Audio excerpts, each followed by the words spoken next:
Welcome to the Salmon Runs YouTube. Enjoy the video.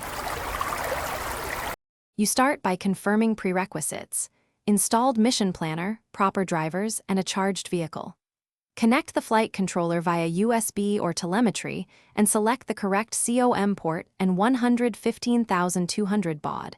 The HUD should show a heartbeat. Once done, click Connect and watch parameters populate.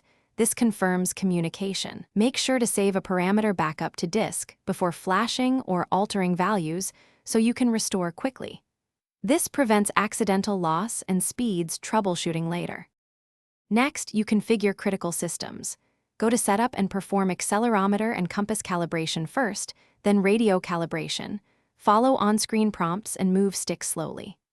Once sensors are stable, set frame type and assign flight modes under basic parameters, and configure failsafes for low battery and signal loss. After that, create a short auto mission with a few waypoints and an RTL as a safety step. Make sure to write parameters to the controller and test motors, briefly, with props removed.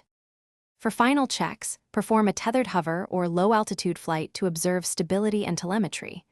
Review logs in Mission Planner to pinpoint yaw drift, oscillation, or GPS glitches, then tweak PID gains or compass offsets iteratively and retest.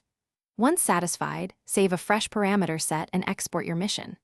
If something goes wrong, immediately stop, disconnect power, and restore your original backup parameters. Then rerun calibrations, step by step, to isolate the change that caused the issue. Thanks for watching. Consider subscribing if we helped you.